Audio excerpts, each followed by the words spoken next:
Hello, my name is Craig Johnson, and I am very excited to be back in person teaching your children. Our class is a sixth grade Common Core math class. It'll be taught at the exact same pace as Mrs. Provins and Mrs. Latuzik's classes. So if any time a sixth grader needs help, it should be pretty easy to find another sixth grader that's working on the exact same thing.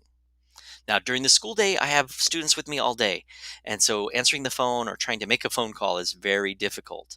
Email is the best way to get in touch with me. So cjohnson10 at sandy.net. It can be found a couple different places on our websites. Now, for students, all our work will be anchored on our class Canvas page, but getting to sandyunified.instructure.com as a website, it could be tough for kids to remember. So if they go to clever.com, it's a lot easier to get logged in. I'd go to clever.com, and the first time you do this, you only have to do this once, but the first time you do it, it asks you to search for your school. And if they type in Lewis Middle, we're the only Lewis Middle School in San Diego. From there, they just click on Login with the Active Directory. And once they're here, bookmark it. There's a little star in the in the right-hand corner of the address bar. Bookmark this. Now, some kids have been using Clever so long that it's got ST Math in there. That's from second grade. And so they've been here for a lot longer than I've been here.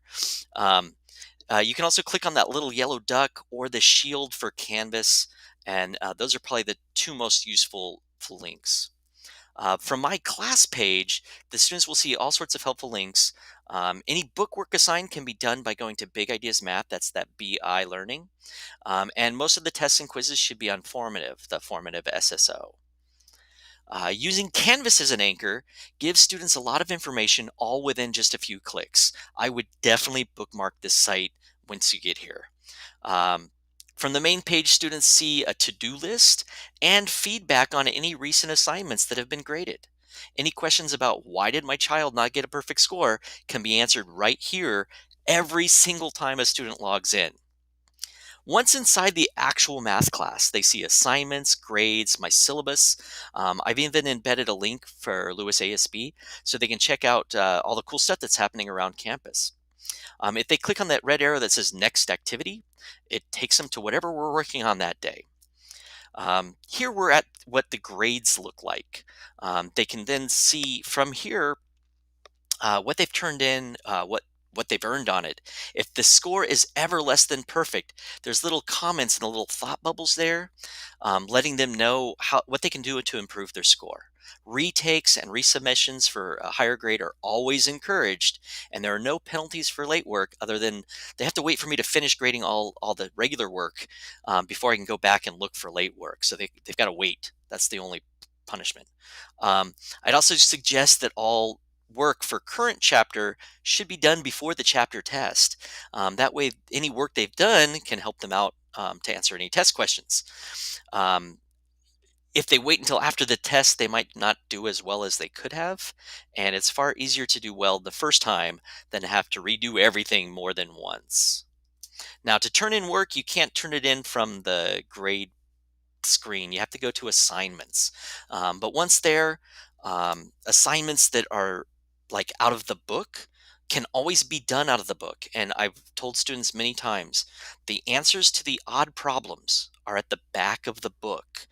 It's not cheating if they've already done the work, but if they're stuck, it's a good way to help figure stuff out.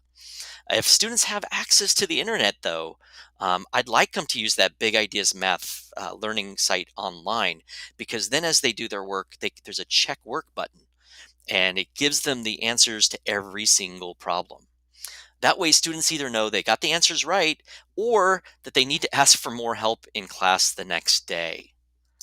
I've tried to include notes that we did in class, any handouts, lesson videos whenever I can to help the students. Currently, I'm not able to make videos on my board at school because, as the students have probably told you when they get home, the technology in my room does not always work like it should. And I'm a technology teacher. As soon as I'm able to record my videos, I will post them.